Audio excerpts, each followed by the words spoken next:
Vivo V21 5G review, viable for the Best Looking Phone Award. Vivo is the next Chinese phone brand the world is about to sit up and take notice of.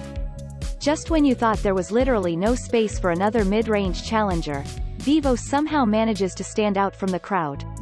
Its phones typically have one feature that rivals at the same price do not, and the V21 5G's party trick is its selfie camera. The 44MP shooter has optical stabilisation, which is unheard of on front-facing cameras.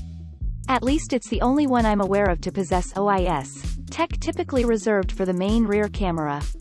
It takes great photos, even in low light, and could make this the phone selfie addicts or those that need to use the front camera to shoot videos for TikTok, YouTube or Instagram. The V21 is a slim phone at a whisker over 7 mm thick. The rear camera assembly sticks out, as it does on so many phones, and there's added interest here with a stepped section containing the flash. Vivo supplied me with a dusk blue phone to review, which is much more somber and serious looking than the Sunset Dazzle colorway. Maybe I was hoping for something a little more exciting because of the sparkly box, which sets expectations high. And while some versions of the phone just have a simple Vivo logo, European models are tarnished by large CE and bin logos, plus the model number and Vivo's full company name.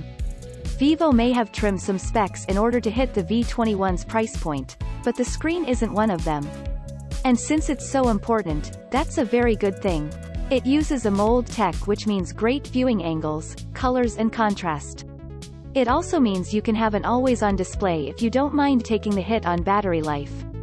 It's something even owners of the latest iPhone don't get, and if you use your phone instead of a watch to keep track of time, it's a real bonus, especially as there's no notification LED. You've no right to expect flagship-level rear cameras at this price, and you don't get any. If you want those, look to Vivo's X70 Pro Plus, which is a true flagship. The main 64MP camera is capable of very good photos and has OIS, which helps with sharpness in low light. Don't be fooled by the option to switch to 2x in the stock camera app though. There is no telephoto lens. To switch between lenses you have to tap on the lens button, and you can switch between wide, ultrawide and super macro lenses. That's more of a hassle than just having a series of zoom levels at the bottom of the screen. As with so many 8MP ultrawide cameras on mid-range phones, image quality is merely decent, but nothing special. And the 2MP macro lens is almost there for show, because buyers want at least trio of cameras these days. It's great to see 8GB of RAM, and the reasonable amount of storage can be supplemented via an inexpensive micro SD card. But Vivo has cut a rather large corner in the processor department with the 800U. This is a chip we've seen in much cheaper phones, such as Xiaomi's Redmi Note 9T, which we reviewed almost a year ago. It's a decent budget chip with 5G support, but here it doesn't match the price point too well. It's not to say the V21 doesn't perform well in day-to-day duties, it does. Apps launch swiftly enough, Android 11 runs nice and smoothly. But it's not a great choice if you love to play games and want them to run at 90 Hz and at high detail levels. You can play games and the V21 won't get overly hot, but you're better off going for a gaming phone at a similar price, or slightly more, if this is a priority.